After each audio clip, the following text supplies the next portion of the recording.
session here. My name is Megan. I'm the artistic director of the River Clyde Pageant, and we have very small numbers here tonight. There may be some more folks who appear, but I'm happy to sort of go into a little overview of the event and let everybody introduce themselves and we'll go into the call for participants. So yeah, so I'm Megan. Want to introduce yourself? Yeah, my name is Corbin. Corbin Murdoch. I'm the managing director of the River Clyde Pageant. Ian? Sure. My name is Ian McFarlane. I'm the director of production for the River Clyde Pageant. Monica? Hi, I'm Monica. I'm the accessibility coordinator and doing some communications as well. Janet, you should introduce yourself too. Hi, I'm Janet. I'm chair of the New Glasgow Community Corporation. I live in New Glasgow and support these guys 100%. Yeah, and so I'll just give a little bit of context about the Solstice Walk itself and what we are planning for this year, and then Ian will sort of talk a little bit more about the community call and what the aspects of that are. If you have any questions, we'll take questions. You can drop questions in the chat if you like, or you're welcome to turn video on or turn audio on and pose a question to us at any moment as well. So yeah, so 2022 is going to be the third edition of the River Clyde Solstice Walk, which has happened since 2020 and in gradually growing kind of iterations. So the first time it happened during a total circuit breaker lockdown, and we really were encouraging people to sort of make their own lantern at home using video tutorials, and then to go out for a walk by themselves or with their families and kind of send pictures of the dispersed walk happening kind of all around PEI and beyond, because we had people walking across Canada and folks in the States as well, and sort of like take part in it by sharing photos with us or just sort of like being kind of in presence with us at the same time. Last year, we were sort of hoping that we were like, okay, we're gonna plan for this event and hopefully there won't be a lockdown, and we're gonna, expand the plan a little bit more and invite the public and sort of do a shared walk together through the Gardens of Hope in New Glasgow, and have a community celebration afterwards. And then we had another lockdown, but we were still able to do the public walk through the gardens, which was lovely. We had everybody sort of gather at the Butterfly House parking lot, and we had about 200 people come out with lanterns, and we did a walk through the Gardens of Hope across the bridge in New Glasgow, and we ended up at the parking lot of the Mill restaurant on the other side of the river, where we had bonfires and we had musicians we had musicians performing from the veranda, and that was about the extent of the event last. Yeah, so I'm going to pick up where we left off, which is just sort of I'm about to talk about the plan for this winter's solstice walk, which will be our third. And basically what we are planning for is for a full kind of outdoor walk where we will be meeting the public in the parking lot of the PEI Preserve Company and gathering just in front of the Preserve Company and going for a walk together through the Gardens of Hope. I'm going to bring up a map right now of where in the gardens we'll be working or walking. Oh, sorry, Monica. Can you make me host again?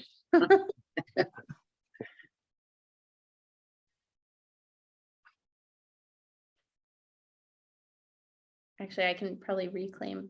No, I can't. Reclaim host, I can. Okay, great. Thanks for your patience with us as we navigate Zoom land. You're way ahead of the rest of us, not to worry. Yeah, so this is a map of the Gardens of Hope. We will encourage people to park in the Preserve Company parking lot and gather in front of the Preserve Company. And once we have a critical mass of people, we will take a walk together with lanterns and candles and flashlights, and we will travel behind the Preserve Company, and that's how we'll enter into the Gardens of Hope.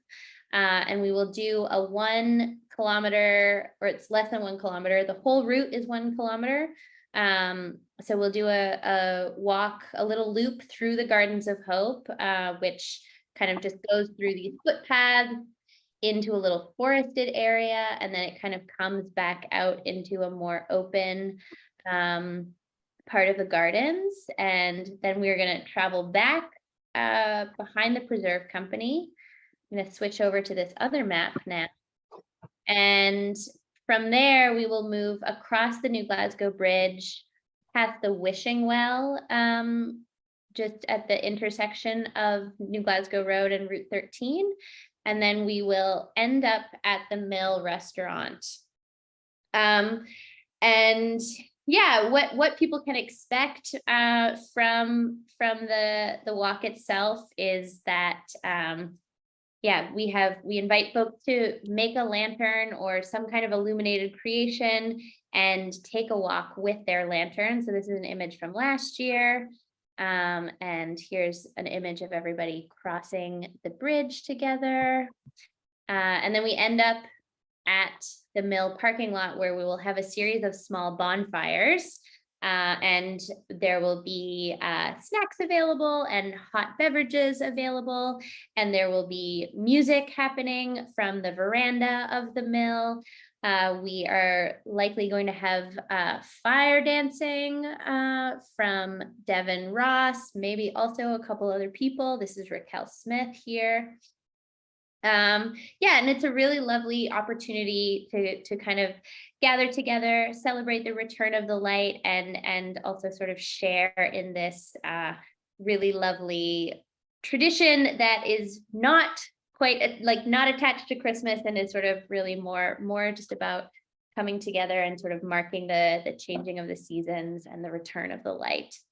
Yeah, and so basically, as we we're sort of imagining how we would want to grow the event this year, we were really excited about the opportunity to involve the local community in the sort of design and creation of this event. And we wanted to sort of offer an invitation to the community to dream up some creations of their own that they would want to bring to the walk, whether that be a large scale puppet that they might want to design, or a particular type of lantern, or maybe a costumed character, or maybe there was like a musical performance or a dance performance, or an installation. And so we're sort of imagining this year's walk as that there will be sort of an outdoor procession with people traveling with lanterns, and there will be a choir that sings at different points along the way.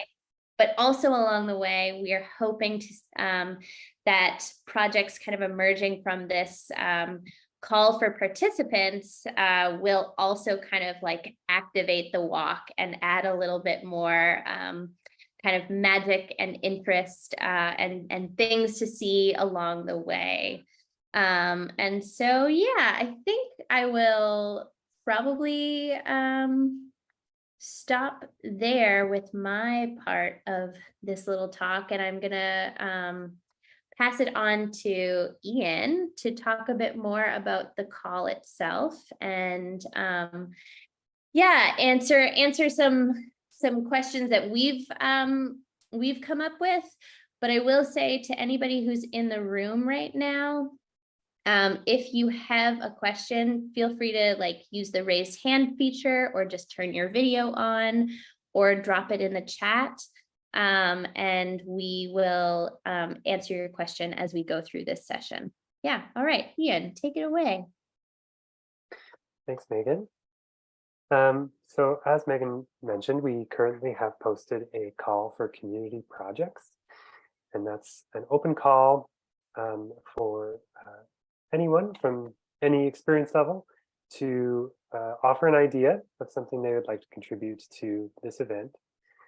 Keeping in mind that this event is a procession, so we're looking for projects that can be seen as people move by it. So we're not necessarily looking for, say, a scripted scene. We're looking for things that might appear that people can engage with on their own terms, or something that can be carried along with the procession itself. And the call for applications is just a Google form. You can hit the link. Megan, maybe we can just drop that in the chat if you have it available. And you just fill out the form, just give us a few details about what your idea is. The other thing that is part of this call is we are really trying to focus on supporting new ideas and really empowering people to accomplish these ideas. So part of this call is we're providing mentorship. So the creative team at the pageant, we are going to be hosting 2 open studio weekends. So there's 4 sessions in total.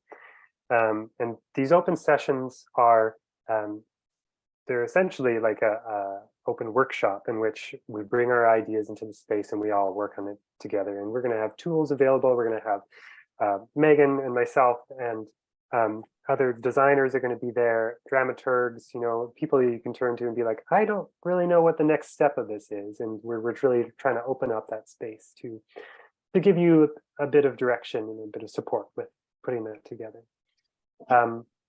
And those, maybe I should just mention the dates. The open studios are from 1 p.m. to 5 p.m. on December 10th in Charlottetown. We're booking the venue.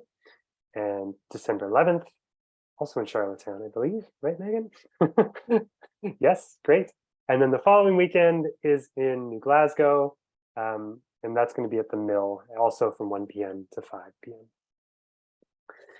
And so I'm just going to answer some frequently asked questions just to give you just an overview of what this might be. The first question is, if our proposals, are you paid for this? Yes, you are. So what we are hoping to do as part of the resources is we really want to give the projects, 1, enough funds to cover their materials, and 2, we do want to pay you for your labor.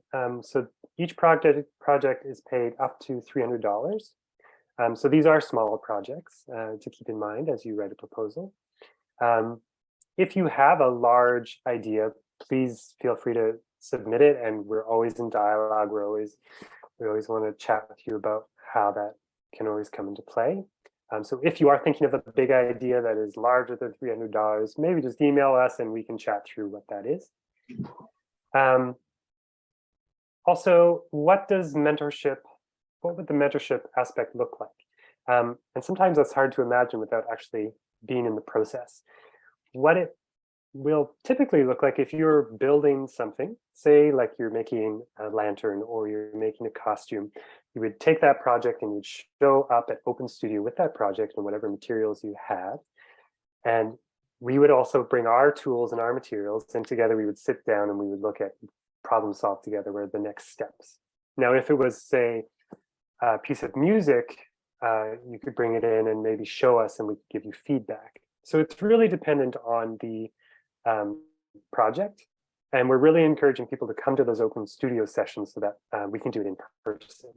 However, if you're unable to come to those open studio sessions, you can always let us know and we'll try and find an alternative for what that mentorship could look like. Also, you might be asking, what are some examples of what this project, what are we looking for? Now, Megan gave some good examples. Maybe it's a costume character, maybe you've got an idea like, I want to be the the queen of the night, or I want to make a lantern that is a butterfly, or whatever that is. But again, we do want to see it as part of a procession, and it's also going to be seen by a large amount of people that are outdoors. So, for instance, spoken word is very hard to translate to a large amount of people outdoors. So we're really looking for things that are procession based and outdoor specific. And just a general, if you're looking for the general length of the walk, it's about 1 kilometer long. And we're looking, Megan, would you say around 200 to 300 people might be on this walk? Yeah, I'm imagining that we'll probably have between 200 and 250 people. I think last year we had close to 200. And yeah, I would expect the same. Great. Yeah. And just one question on sure. age for working with projects. There is nothing with regard to age. Like I have a grandson that I would love to throw this at, right? Oh, and yeah. he has a terrific imagination, and to come up with something that's solstice related, and for him to put together a project and present it, that's fine. Just like it would be if I chose to present one. Or Yeah, we're absolutely. not age specific. Yeah. No, it's not age specific. You can certainly have your grandson or help your grandson put together an application.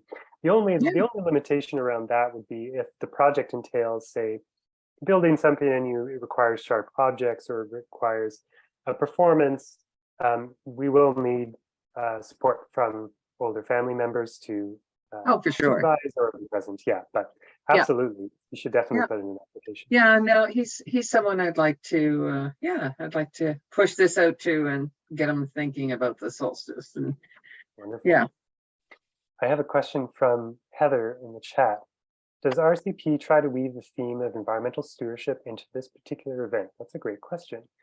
And so RCP has typically in our programming tried to weave environmental stewardship or a place-based mindfulness into most of the work we do. And it certainly goes to this. So a major theme that we're exploring with the big build that's going on in tandem with this project is we're really looking at, we're looking to make big fish puppets of local fish species. So we are sort of tying it back to the place we're in and the other species we're sharing this space with. So certainly we do encourage you, if you're putting together an application, you can certainly tie that in. The overall theme of the application is we're looking for something that deals with light, and if you can tie it in, something that deals with transformation. And that's sort of the open-ended offering. But certainly, yes, environmental stewardship, absolutely. We're definitely tuned to that as well. Does anyone here have any, are there any other questions that are coming up? You can feel free to drop them in the chat, or if you want to turn on audio or video to ask. Yeah, any questions?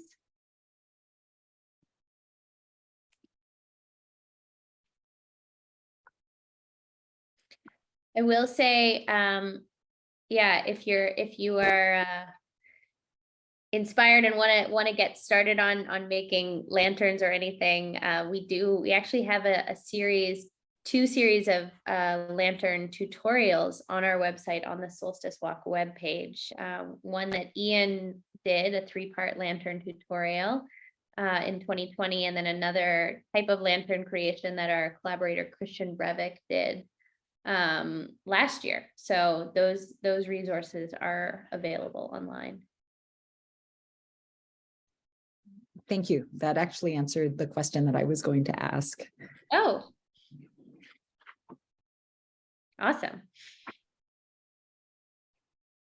And I think the other conversations, the Q&A that Ian went through, I think that answered the other questions that I had top of mind. Great.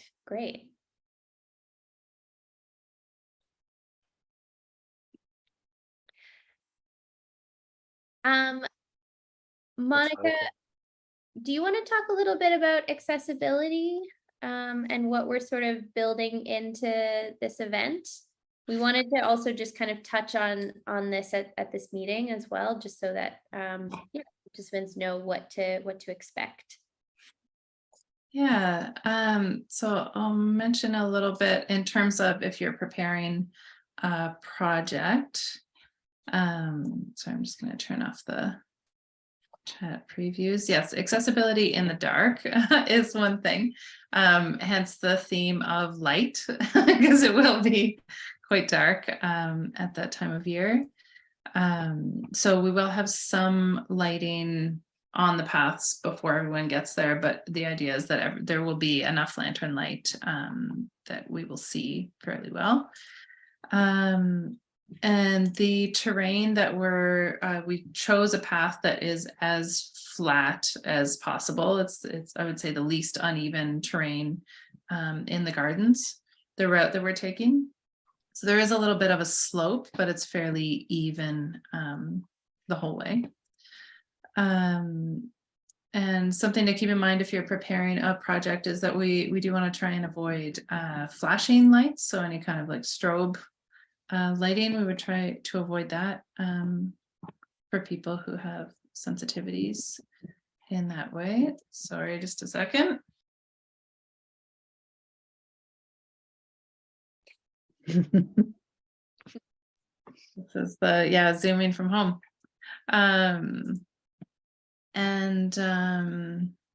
Another thing I wanted to mention, if you're preparing a project, is that we are trying to make both the call and the process of creation as accessible for everyone as possible. So that's where the mentorship element comes in. We do always try and arrange like ride shares or transportation for people if you have difficulty getting to the open studios. And then the spaces that we're using, we're trying to select accessible spaces so that everyone who wants to be there can be there. And then as far as the walk itself, we are, for those who would prefer to be indoors during the space of the walk, we are going to create a space inside the mill where you can view the walk and you'll be able to see almost the entire thing from there. And there will be a musical experience in there with some improvised violin. And there'll be kind of a solstice activity in that space as well. So if you prefer to be indoors at that time, that is an option as well.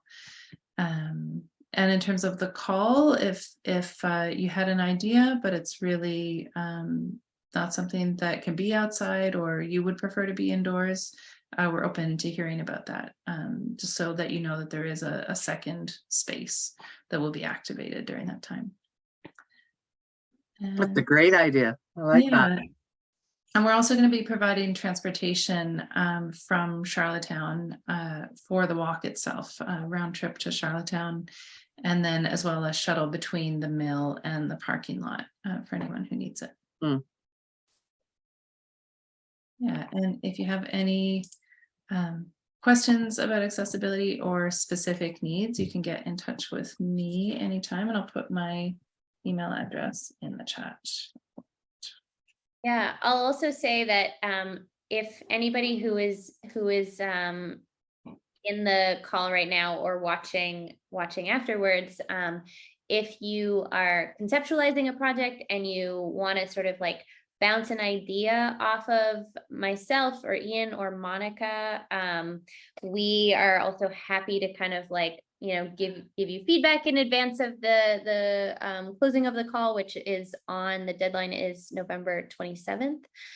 So you can reach out to us.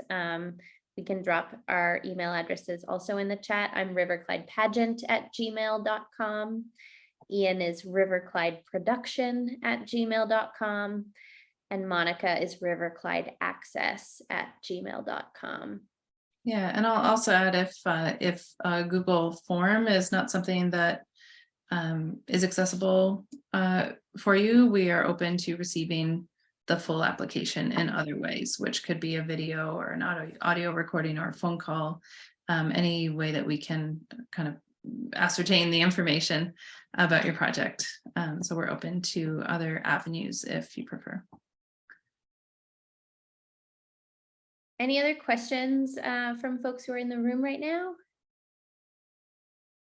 I do have a question just about the timeline. I know you're saying that the application deadline is November 27th. I'm just wondering, would we, if we submit it earlier, would we be hearing back before that deadline? Just because I'm thinking if someone maybe has a larger project with a bigger scope, then that additional timeline might be able to help them out to complete that project. Yeah, so we are trying to make the turnaround for giving people back results very short. So we're not really reviewing projects on a rolling basis. We're going to have a little committee of folks sort of look at the applications together. So that's going to be myself and Ian and Monica. It's also going to be Loke Ma, who is one of the other mentors and a workshop leader, Raquel Smith, who's a collaborator of ours, and Devin Ross, who's another collaborator of ours and is also going to be involved in the event.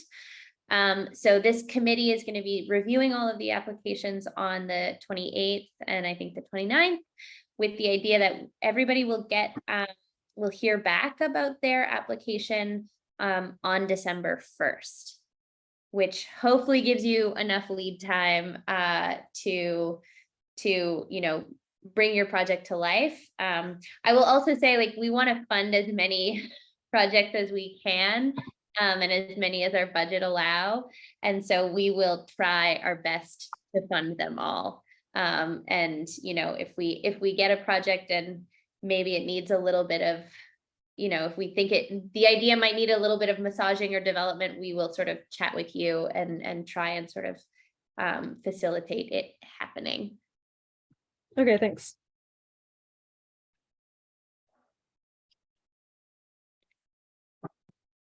Any other questions? It sounds like it's going to be a really fun evening, I guess, based on your experience from last year. And the idea of getting the community involved in it is really interesting also.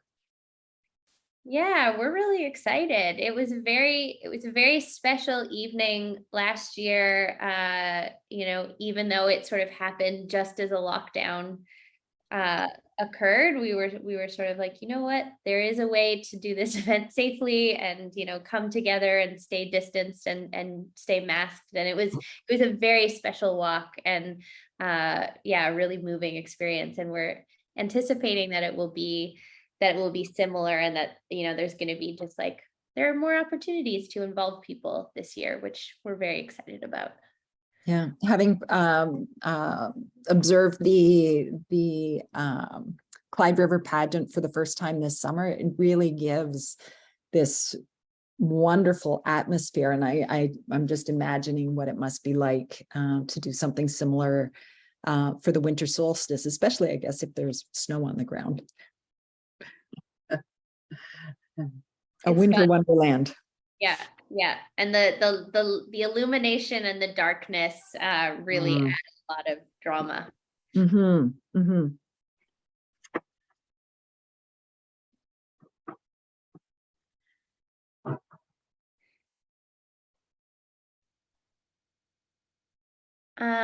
Ian, Monica, any last things that you guys want to add? And if there's any last questions, feel free to Choir, who's is what is her name? Skip my Marty? right. Is she Yeah. doing the choir again this year? We have another solstice choir that is forming right now. Yeah. Okay. Yeah. Worth mentioning just about the other workshops. Yeah, I will mention the other workshops. So yeah, in addition to, did we mention the 2 lantern workshops? I forget. I think you Yeah. said there was something on the website, but you didn't mention the lantern workshops. Right. Yeah. So we have our video tutorials on the website. Yeah. And on Monday, we're actually going to announce sort of our full program of public workshops. which will include 2 Friday evening workshops on December 9th and December 17th or 16th. Need to look at a calendar. Oh yeah, December 9th and 16th, we will have 2 evening lantern building workshops led by Ian using his dogwood and willow and bed sheets technique, which will be very fun.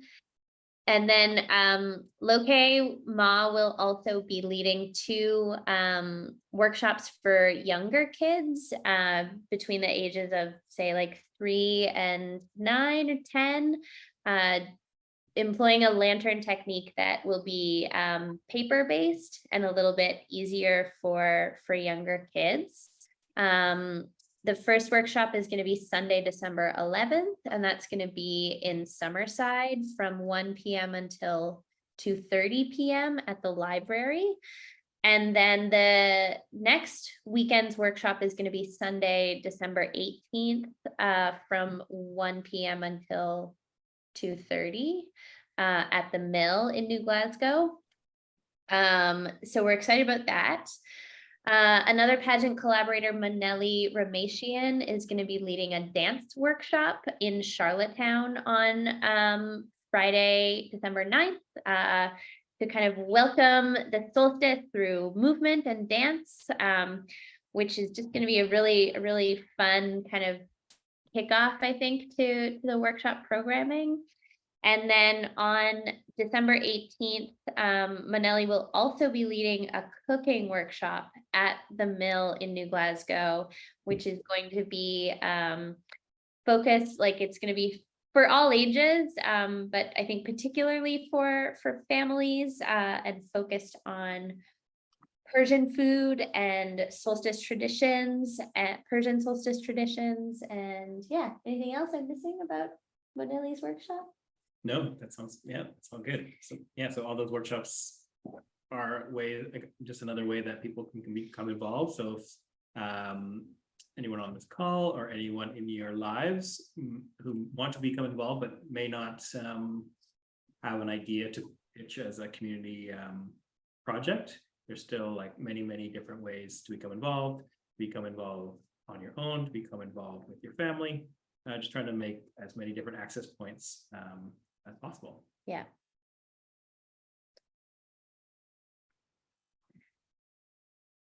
Yeah, so thank you everybody for coming. Yeah, Monica mentions in the chat that all this information is going to be sent out in our newsletter, and it's going to be posted on our website by the end of the day on Monday. So yeah, keep your eyes on our website and on our social media, and that's where you'll get all that information. And yeah, thank you all so much for your questions and for coming to our little info session. Yeah, it's really, we're looking forward to seeing the projects that come. Awesome. Yeah, and feel free to get in touch if you have any questions. Thanks, you guys. All right, take care. Thank you very much. You're welcome. Thanks, Thank you so everyone. much for coming. Bye.